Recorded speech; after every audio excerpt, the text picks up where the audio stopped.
Oke, pada biologi molekuler pertemuan 5, topik perbaikan DNA, kita akan membahas tentang perbaikan DNA.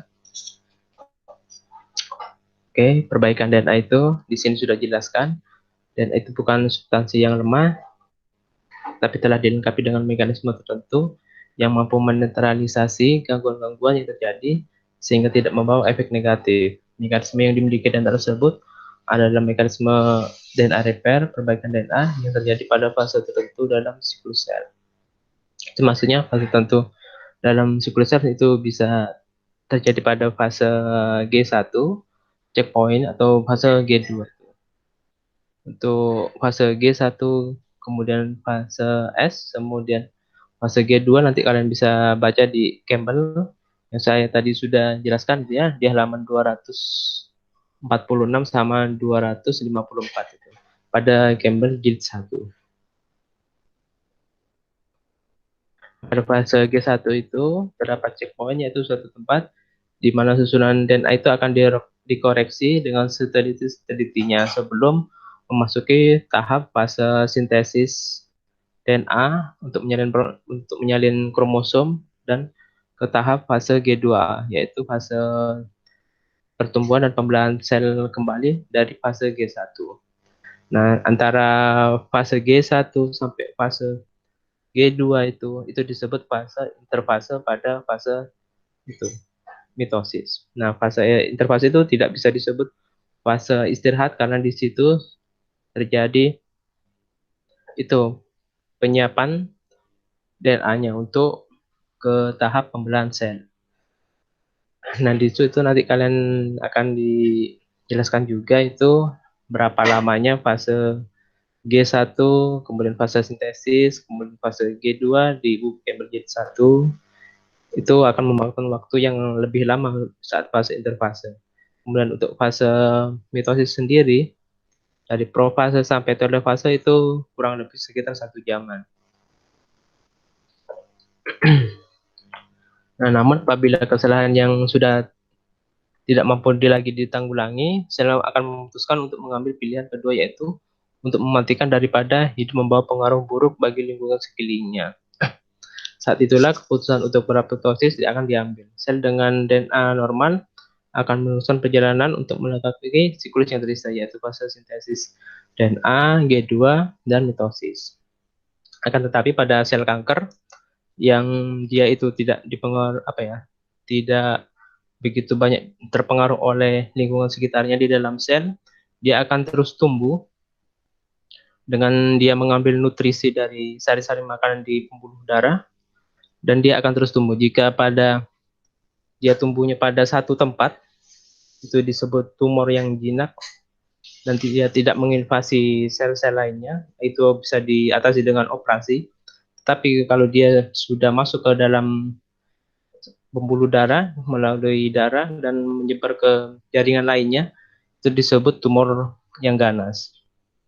Nah, pengidap yang disebut itu kanker. Kemudian caranya itu bisa dengan kemoterapi, yaitu dengan bantuan obat-obatan yang tentunya akan mematikan sel kanker itu pada fase mitosis, baik pada fase metafase akan melemahkan sel itu tidak akan tumbuh.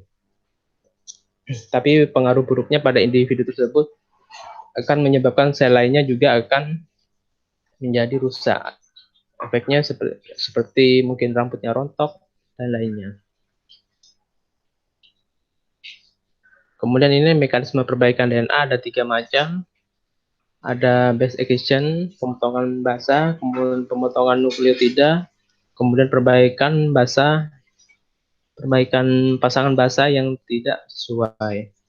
Kemudian enzim-enzimnya ini bisa dilihat ada DNA glikolase untuk mengenal sisi yang rusak, AP endonuklease untuk memotong DNA yang rusak, kemudian ada DNA polimerase 1 dan DNA ligase untuk menyambung DNA yang baru. Oke, langsung saja ya. Ini yang pertama, pemotongan basa DNA dapat dirusak melalui deaminasi atau alkilasi.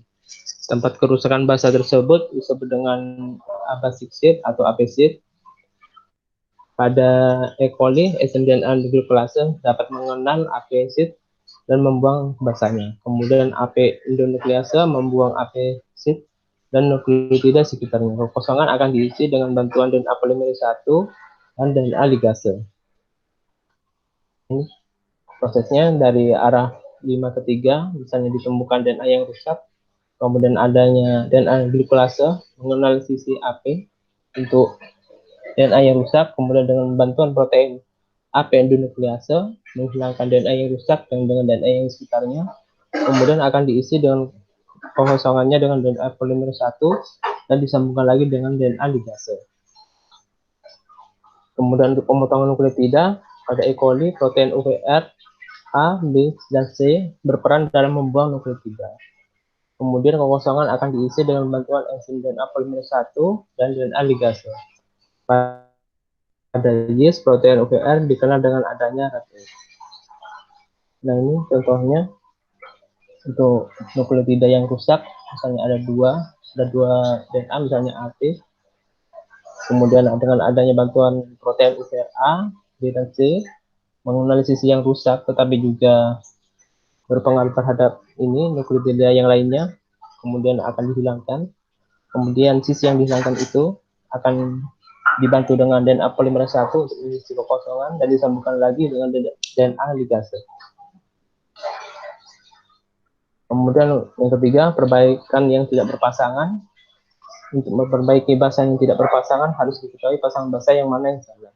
Pada E. coli dapat diketahui oleh metilase yang disebut dengan dam metilase, di mana dapat memetilase atau menambah adenin yang terdapat pada urutan 5-GATC. Segera sesudah replikasi DNA yang terstrain dimetilasi, tetapi strain yang baru disintesa belum dimetilasi.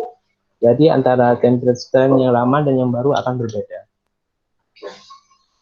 Ini prosesnya pasangan basa yang tidak sesuai.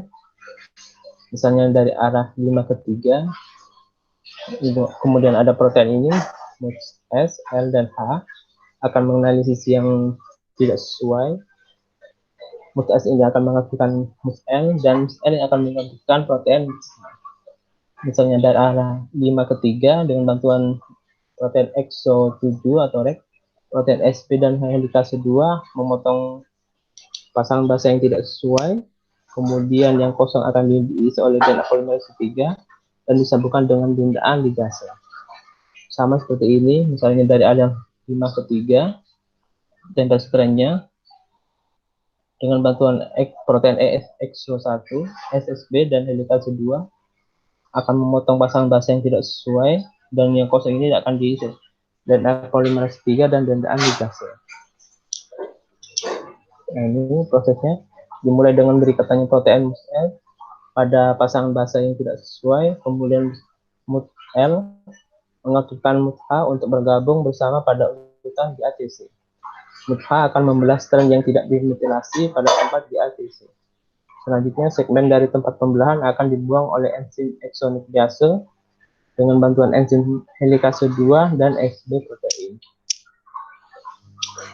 Kemudian, bila pembelahnya pada bagian ujung 3 dari kerusakan, akan dipotong oleh enzim exonuklease 1, dan bila pada bagian ujung 5 oleh enzim exonuklease 7 atau REC untuk mendegradasi single strand DNA.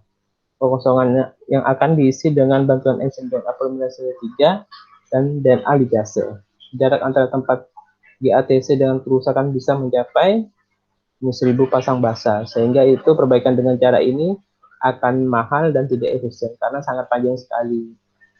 Untuk penelitian DNA sendiri itu primer hanya membutuhkan sekitar 70 pasang basa, itu sudah ratusan ribu, apalagi yang rusak ini bisa mencapai 1000 pasang basa.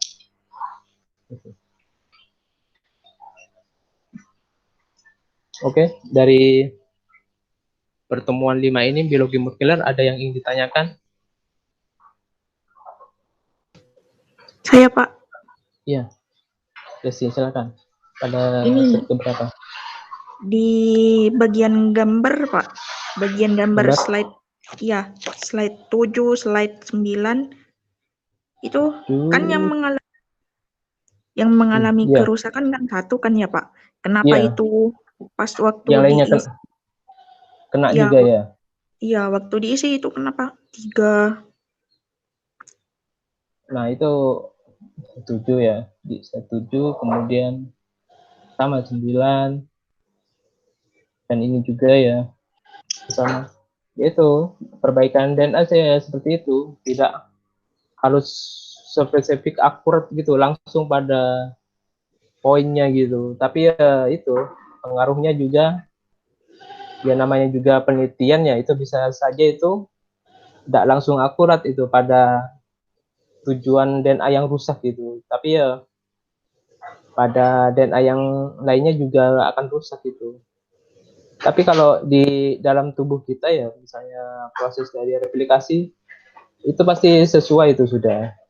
Yang kalian lihat kemarin itu kan ada suatu pasang basa yang tidak sesuai, kemudian dia dihancurkan oleh enzim, kemudian akan diganti oleh DNA yang baru. Tetapi kalau misalnya dengan ini bantuan manusia ya penelitiannya itu dari terapi gen gitu, ya itu dari percobaan itu bisa trial error gitu. Jadi misalnya ada DNA yang rusak, tapi itu sudah menuju ke itu, tapi efeknya itu DNA yang lain juga akan itu terurai lagi. Ya itulah itu penelitian biologi itu dari proses trial error kemudian berhasil. Ya berhasilnya mungkin sudah mencapai tahap ke itu titik yang DNA yang rusak. Tapi ya akhirnya DNA yang lainnya juga akan terurai gitu. Tapi ya sudah berhasil itu pada tujuannya untuk mengganti DNA yang rusak. Itu. Pak, apakah Ya, ada cara lain supaya itu Pak di pada bagian lainnya itu tidak ikut berpengaruh? itu ya. Wah, Iya Pak.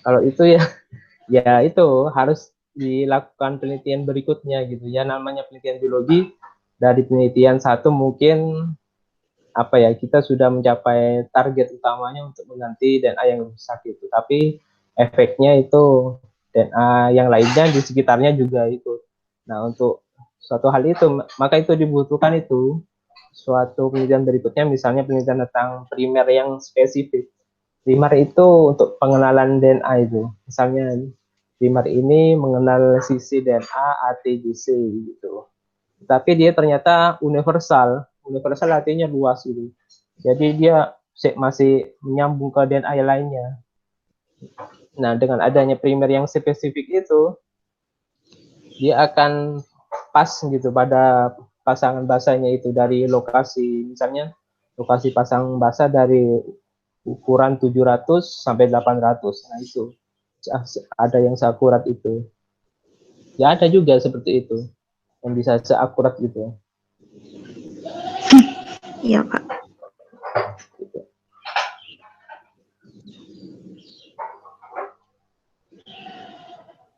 Ya ada yang ditanyakan lagi?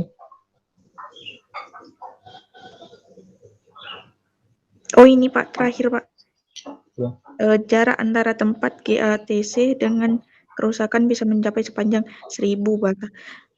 Itu cara mengetahuinya, cara mengetahui jaraknya itu biasanya bagaimana Pak? Ada atau bagaimana Pak?